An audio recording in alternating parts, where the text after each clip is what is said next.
देखो लिखा हुआ है, हम निम्न क्रम योग आवृत्ति विभाजन तालिका की सहायता से एक आवृत्ति विभाजन तालिका बनाते हैं।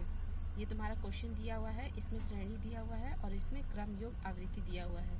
तो क्रम योग आवृत्ति दिया हुआ है जो कि यहाँ पे लिखा हुआ है, ये क्या है तुम्हारा क्रम योग आवृत्ति। तो इस क्रम योग आवृत्ति की सहायता से हम लोग को क्या निकालना है, आवृत्ति विभाजन निकालना है। तो इसके लिए हम लोग को 3 कॉलम बनाना पड़ेगा, एक श्रेणी के लिए, एक क्रम योग आवृत्ति के लिए और एक आवृत्ति विभाजन के लिए। अब मैं तुम लोग को बताने जा रही हूँ कि देखो मैं आवृत्ति विभाजन तालिका का 3 कॉलम बना ली हूँ। एक तुम्हारा ये श्रेणी का है और एक ये तुम्हारा आवृत्ति विभाजन का है और ये दूसरा तुम्हारा है तीसरा नंबर क्रम योग आवृत्ति विभाजन। किसका है, क्रम योग आवृत्ति विभाजन, जो कि मेरे क्वेश्चन में दिया हुआ है। तो ये दोनों कॉलम जैसे हैं वैसे ही मैं लिख लूँगी। तो फर्स्ट कॉलम में देखो क्या दिया हुआ है 0 to 7, तो यहाँ पे नोट कर लूँगी 0 to 7। उसके बाद तुम्हारा दिया हुआ है 7 to 14, 14 to 21, 21 to 28, 28 to 35, 35 to 42 and 42 to 49। तो जैसे ये दिया हुआ है मैंने वैसे ही उतार लिया, जैसे ही तुम्हारा दिया हुआ है श्रेणी से मैंने वैसे ही उतार लिया है। अब दूसरा तुम्हारा आवृत्ति योग क्रम योग आवृत्ति में हम लोग जैसे दिया हुआ है वैसे लिख लेंगे। क्या क्या दिया हुआ है सेम सामने ही लिखेंगे, इसके सामने आज श्रेणी जो नंबर लिखे हैं उसके सामने।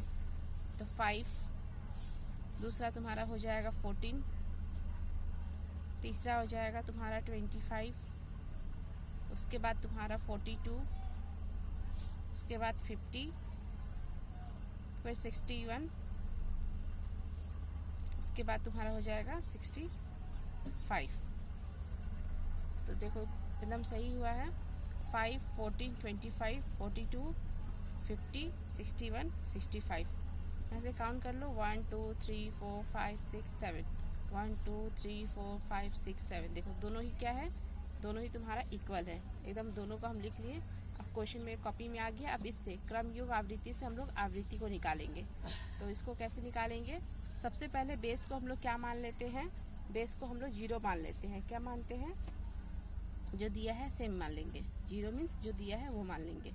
इसके बाद 14 में से 5 को माइनस करेंगे, तुम्हारा 14 माइनस 5।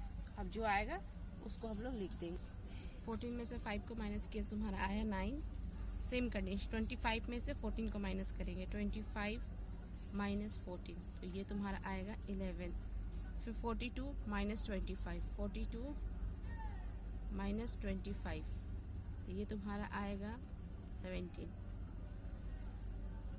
फिर उसके बाद 42 माइनस 25, 50 माइनस 42, 50 माइनस 42, ये तुम्हारा आएगा 8। 61 माइनस 50, 61 माइनस 50, ये तुम्हारा आएगा 11। और 65 माइनस 61 लास्ट वाला, 65 माइनस 61, ये तुम्हारा आया 5। इस तरह से क्या हो गया, सारे आवृत्ति हम लोग निकाल लिए हैं। आवृत्ति निकालना ऐसे ही सीखते हैं। और तुम लोग को समझ में आ गया है तो कमेंट कर देना। Yes ma'am. वीडियो को लाइक शेयर और सब्सक्राइब करो।